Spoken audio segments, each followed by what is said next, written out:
Olá, pessoal. Eu me chamo Jordan, sou professor de Química do Colégio Força Máxima e no assunto de hoje falaremos sobre teoria das colisões. É um assunto que está dentro do capítulo de cinética química, tá? A parte da química que estuda as velocidades das reações e os fatores que influenciam nessa velocidade. Você com certeza já testemunhou a nível macroscópico uma reação química acontecer, né? Algum indício de que uma reação aconteceu, como uma mudança de cor, por exemplo, como uma mudança de temperatura, a liberação de um gás. Você faz esse exemplo em casa, quando você coloca um comprimido de energia C na água, por exemplo, você observa a liberação de um gás, a formação de um precipitado. São alguns indícios, né, a mundo macroscópico, que uma reação química está acontecendo. E o que a teoria das colisões traz para a gente? É um modelo para tentar explicar o que acontece numa reação a nível submicroscópico, lá no mundo das moléculas, no mundo das partículas. Tudo bem? Então vamos lá.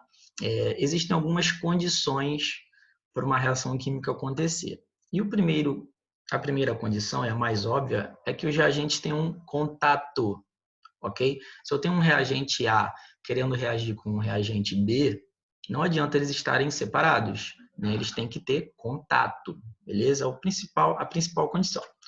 Além de ter contato, é necessário que esses reagentes tenham afinidade química. Eles têm que estar afim de reagir. Assim como um ácido tem muita afinidade com uma base, por exemplo. Após isso, né, é, as partículas, as moléculas, elas estão em grande movimentação, né? Uma movimentação aleatória. Então, é comum que exista colisão, né? Choques entre as moléculas, tá? A partir daí, a gente observa se uma reação química acontece ou não. Uma reação química vai acontecer se existir formação de novas substâncias. Se não acontecer formação de novas substâncias, quer dizer que a reação química não aconteceu. Então, esses choques, essas colisões, elas podem ser classificadas em colisões efetivas ou choques efetivos, né? E quando a reação química não acontece, colisões inefetivas. Tudo bem? Aqui nesse quadrinho eu coloquei 3 situações. Ó. Apenas na terceira situação acontece reação química. Observe o seguinte: tudo que está antes da seta a gente chama de reagente, e tudo que está depois da seta a gente chama de produto. A única situação onde depois da seta eu tenho substâncias diferentes, novas substâncias, é no terceiro. Se você observar no primeiro e no segundo, continua a mesma coisa. Então, na primeira situação e na segunda situação, a gente diz que o choque foi inefetivo. Por quê? Porque a orientação, né, a posição não foi favorável, tá? Olha aqui, ó. A bolinha vermelha, ela quer se rearranjar e formar uma nova substância com a bolinha verde. Então, o ideal é esse choque ser frontal, ó, igual está acontecendo na terceira situação. Nessa primeira situação e nessa segunda situação, a gente diz que a orientação, a geometria não foi favorável para acontecer choque efetivo, tudo bem? Então, considere choque efetivo como a terceira situação. Quando esses choques acontecem, tá? Para que isso serve? Para as substâncias absorverem energia suficiente e romperem suas ligações químicas e os átomos ficarem livres para se reorganizarem e formarem novas substâncias. Beleza?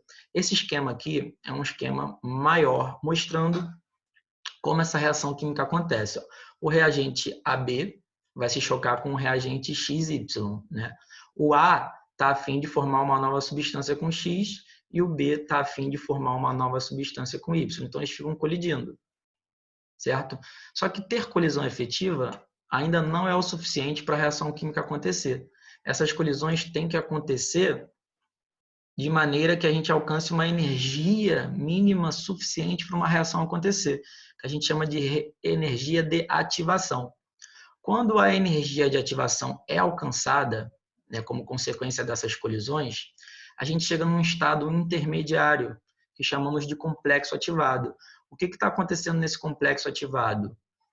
As ligações dos reagentes estão sendo enfraquecidas e vão ser destruídas. até os átomos ficarem livres e se formarem de novo. Tudo bem? Então, o complexo ativado é quando a energia de ativação foi alcançada. Tudo bem, galera?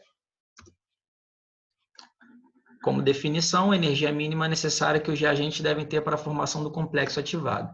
Aqui eu mostro um gráfico de energia, tá?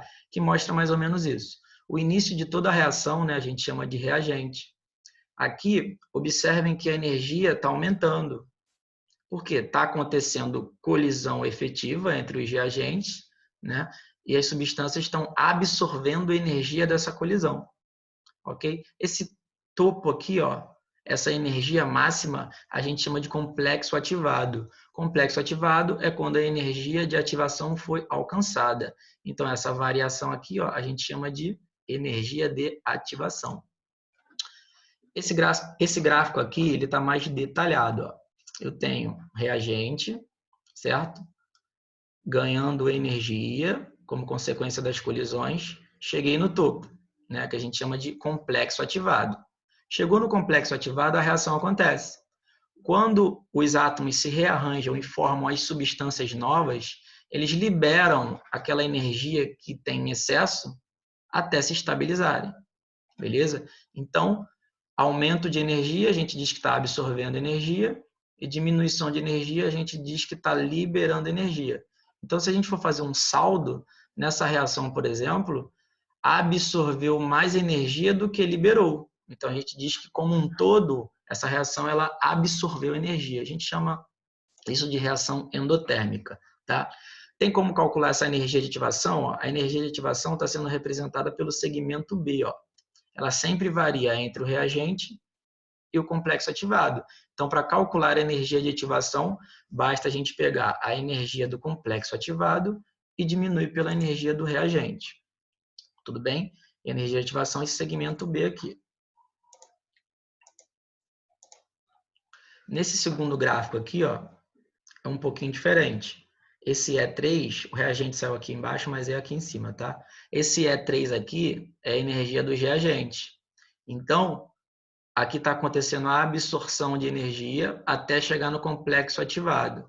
Repare que a energia de ativação está menor. Olha o segmento B aqui. Por quê? Porque foi necessário absorver uma quantidade de energia menor comparado ao primeiro gráfico. Beleza? Alcancei o complexo ativado, aquele estado intermediário de alta energia, né? Ele dura só um tempo. Depois que as substâncias novas são formadas, né, a gente perde essa energia de excesso até estabilizar. Só que nesse gráfico, olha o que está acontecendo. Aqui foi absorção e aqui foi liberação. Qual é o saldo? Né? Eu liberei mais do que absorvi. Então, na reação como um todo, houve liberação de energia. Então, a gente diz que essa reação ela é exotérmica. Tá?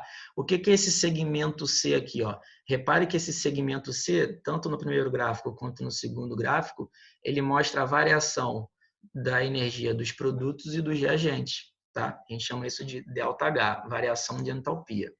Observe uma coisa, a energia de ativação, galera, ela sempre vai ser positiva. Por quê? Porque ela é o complexo ativado menos a energia dos reagentes. E a energia do complexo ativado sempre vai ser maior. Beleza?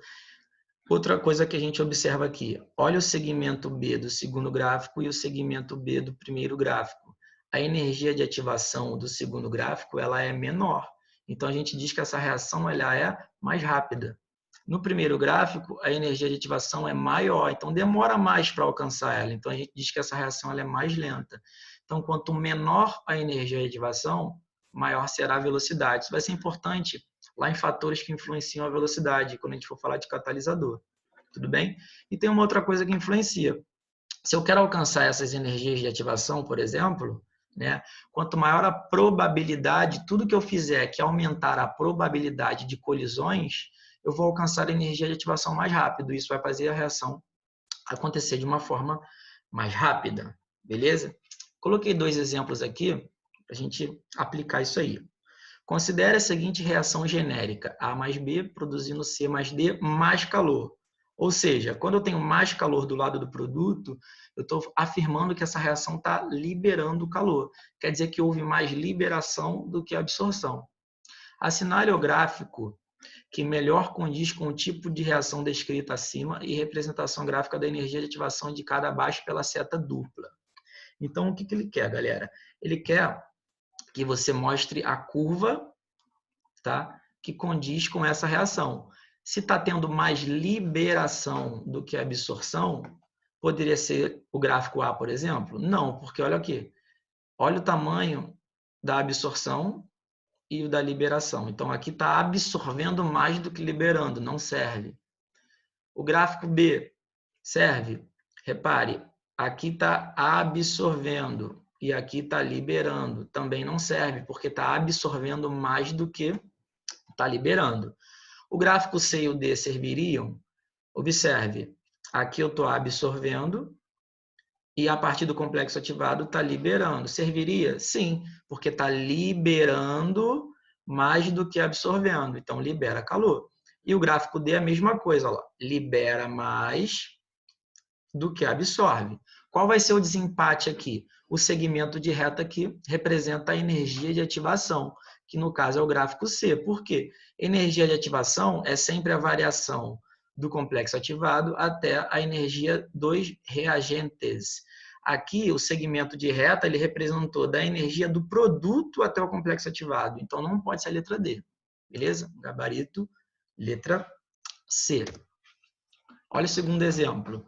A figura seguinte mostra o diagrama de energia potencial de uma reação. A mais B produzindo C mais D. A mais B reagente, C mais D produto. Então, os A mais B está aqui, certo?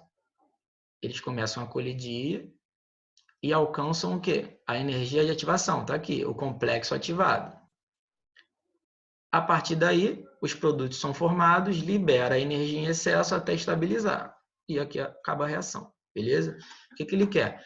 Qual é a energia de ativação para essa reação e qual deve ser a energia do complexo ativado em kJ por mol? Energia de ativação é o quê? Energia do complexo ativado, olha lá o topo, que é 100, menos a energia do reagente, que é quanto? 20. 100 menos 20, 80. Beleza? E qual é a energia do complexo ativado, galera?